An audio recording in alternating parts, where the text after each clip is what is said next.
George Natembea. Kwanza kabisa nataka kuwaomba wananchi, najua tumekaa zaidi, muweze kutupatia muda,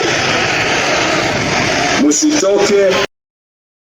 Welcome, ladies and gentlemen. Thank you so much for your great support always. I'm so grateful for your continued support to this channel. Thank you so much, ladies and gentlemen.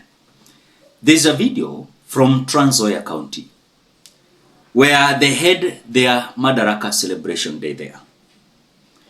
And when the county commissioner aliamuka, alikuwa asome the speech of the President William RUTO.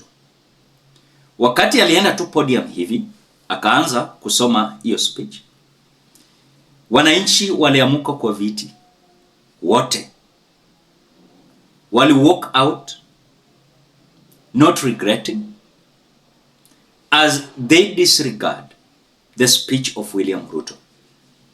When I was just watching that, I remember the scenario of George Natembea, where there was an attempt of arresting him, as the allegation was he was corrupt and he was being investigated by the EACC.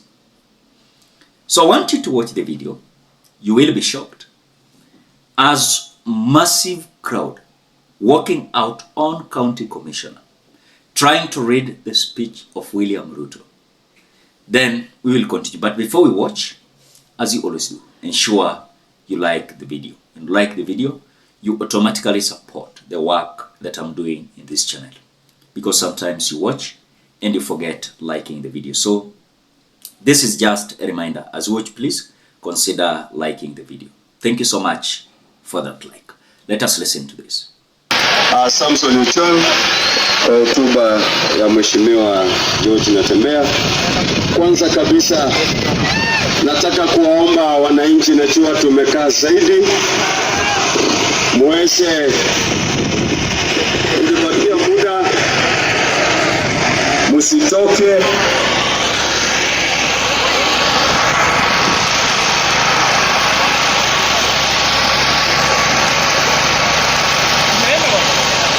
Wafanyikazi wote wa serikali kuu na serikali ya utawala wa sheria.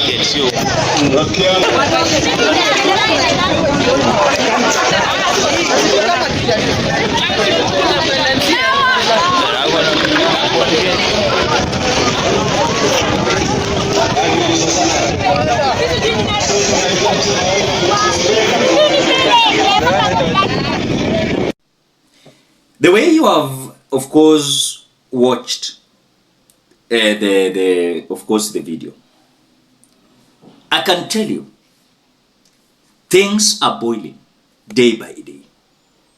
And remember, Kenyans are like losing hope. Not even like, they have lost hope with William RUTO. And I've always said that Nyanza, sisi tumewachiwa kusafisha William RUTO. And that is why we as Nyanza is like majority, they're being convinced by Raila Odinga that William RUTO is good a person. You go to Western, selling William RUTO is so difficult. Selling William RUTO is so difficult.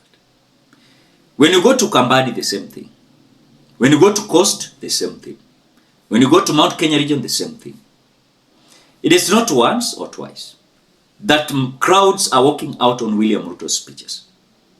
You saw what happened last year. Some part of last year and this year.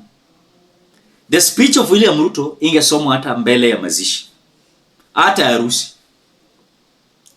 And as if that is not enough, you can understand the anger yenye iko ndani ya wananchi. They saw William RUTO as their Messiah. Okay? Then this man anakuwa sworn in the office. Anasahau the reason why alichaguliwa, kwa sababu alichaguliwa on some narratives.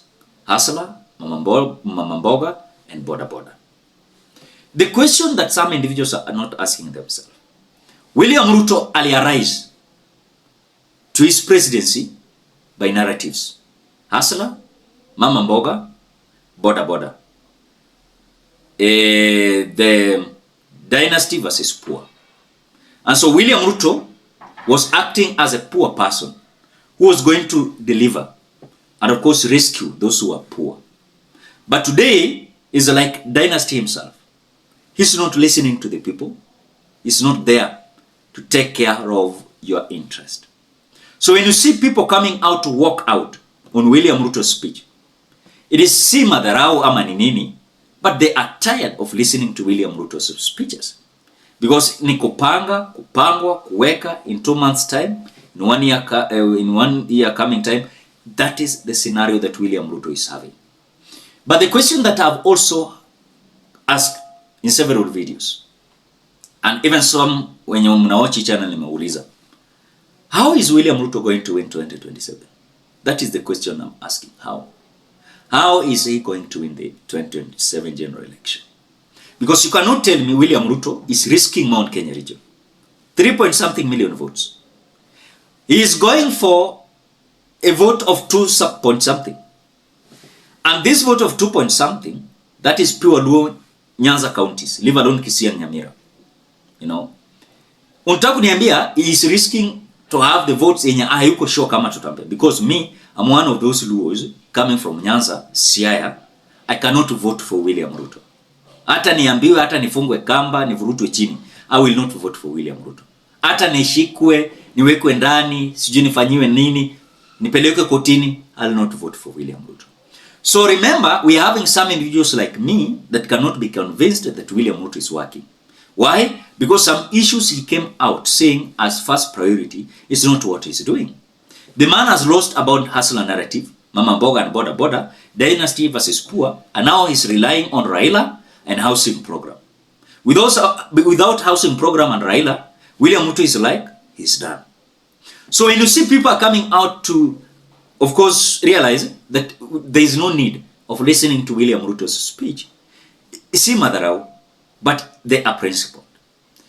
And that is why most of the time I've always said and opined in this channel, if that time will reach that Kenyans, we are principled, we want good leadership, good governance, you know, I think we leave this tribal politics, we leave hii upusi ya mtu yetu.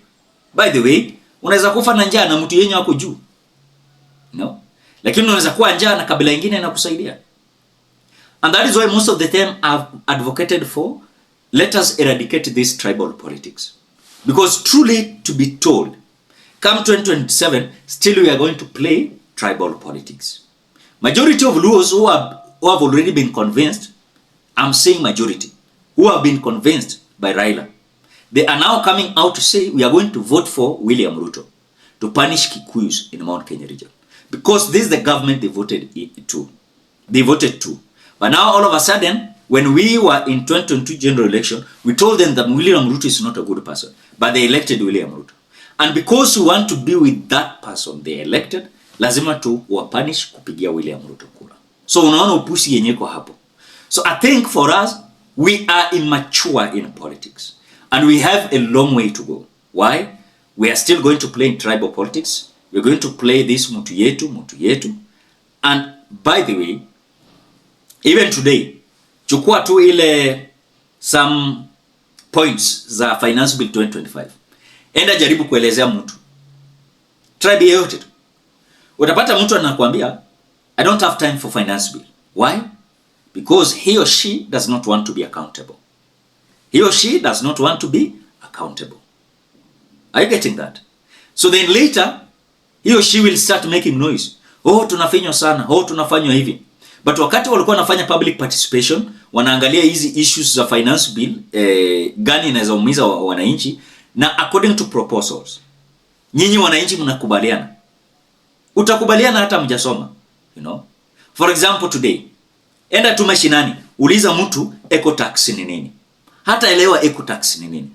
But for me, I will tell you eco tax ni ile taxation inafanywa wakati umenunua mkate, ile juala yenye unachukuanga unatupa chini ama kwa takataka, eco tax. Are you getting that? Umenunua maziwa, umekunywa maziwa, umetupa packet, eco tax. Yani inaenda na environment. Can I say environment, ecosystem inaenda na hiyo, kwa sababu walikuwa wakuja na hii idea ati sasa watakuwa na cleaning ya kuhakikisha sasa hii pesa itawasaidia kuhakikisha kwamba environment iko sawa. Unasikia? So eco tax inaenda, for example, kama mtoto umenunua pampers, umefungua mtoto pampers, ukitoa hiyo pampers ameshatumia, umetupa, inaenda kwa dustbin, eco tax imemountiwa. So ukienda kununua, mmoja kuna kitu watu waelewi. Si ati sasa ukinunua pampers ama mkate, umeshakula mkate na unatupa ile karatasi, ati sasa ukitupa lazima ulipe tax ndio utupe. Hapana. Ukienda kununua mkate already hiyo eco tax itakuwa ndani already. So wewe kukulanga mkate ukitupa hiyo karatasi already eco tax washaweka. You know? So vitu kama hizo, we as Kenyans we need civic education so that wakati tunaenda election tusikue emotional. And by the way, this time round tujaribu tusikue emotional. You know? And I promise you things are going to be good. Or else expect such scenarios yenye nafanyika Trans Nzoia. You will see them continue to happen. What do you think? Drop your opinion at the comment section below. Otherwise, thank you so much because of your great support. Please consider subscribing, liking, commenting, and sharing this video. Till we meet in another video.